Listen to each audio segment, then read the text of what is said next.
Levels of teaching की जब हम बात करते हैं तो 3 लेवल्स ऑफ टीचिंग आएंगे। इनके नाम आजकल तो इनके स्टेप्स भी पूछे जाने लगे हैं, तो वेरी इंपॉर्टेंट टॉपिक आपको ऐसे दिमाग में याद होने चाहिए ये टॉपिक्स। ओके, स्पेसिफिकली जो मैं करवा रही हूँ वो टॉपिक्स तो आपके दिमाग में बार बार बैठ जाने चाहिए, इतना याद हो जाना चाहिए वो आपको। ओके, भले ही ये फैक्चुअल चीजें रटने वाली बट आपको करनी तो पड़ेंगी। ओके, तो अब नोट डाउन कर लीजिए 3 लेवल्स हैं। टीचिंग मॉडल्स भी इनको कई बार बोल दिया जाता है। मेमोरी लेवल, तो मेमोरी लेवल मॉडल रहेगा। Understanding level and reflective level. Memory level जो है वो हर्बर्ट ने दिया, आप इस तरीके से कॉलम्स में नोट डाउन कर सकते हो चीजें ताकि आपको चीजें याद रहें। So memory level, understanding level, reflective level. Memory level Herbert ने दिया है, अंडरस्टैंडिंग लेवल मॉरिसन ने दिया है और बिगी एंड हंट ने अपना रिफ्लेक्टिव लेवल दिया है।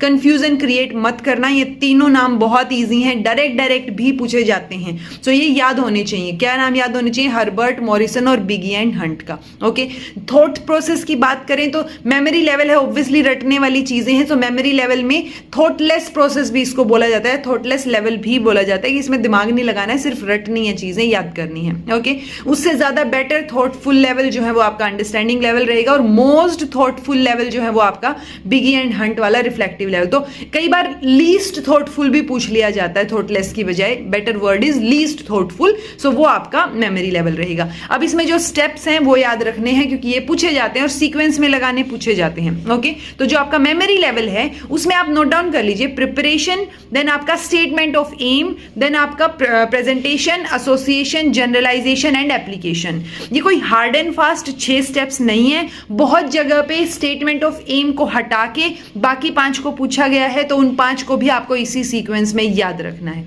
ठीक है जी।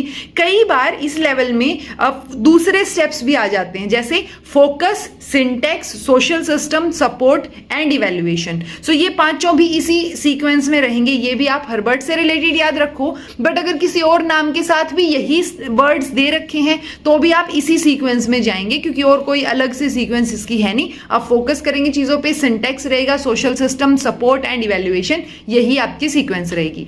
देन है अंडरस्टैंडिंग लेवल जो मॉरिसन ने दिया है, उसमें exploration, then presentation, assimilation, organisation और रिसाइटेशन। सो ये 5 स्टेप्स आपको सीरीज में ऐसे ही याद होने चाहिए। इसी को सीक्वेंस में लगाना, हायरार्की में लगाना, ऊपर से नीचे, नीचे से ऊपर पूछ लिया जाता है। देन जो बिगी एंड हंट वाला है उसमें बहुत ज्यादा कुछ ऐसा है नहीं क्योंकि रिफ्लेक्टिव लेवल है जिसमें आप रिफ्लेक्ट बैक करते हो, बट स्टिल जो स्टेप्स हैं वो हैं क्रिएटिंग अ प्रॉब्लमेटिक सिचुएशन, फिर आप हाइपोथेसिस फॉर्मुलेट करोगे, हाइपोथेसिस को वेरीफाई करना, डाटा कलेक्शन एंड हाइपोथेसिस की टेस्टिंग। ये 5 स्टेप्स हैं। अब ये 3 लेवल्स के साथ साथ एक और जो क्या बोलते हैं इसको, टीचिंग का लेवल या ऑटोनोमस डेवलपमेंट जिसको बोलते हैं, वो मोरिस एल बिगी ने दिया है 1976 में। इसको भी नोट कीजिए।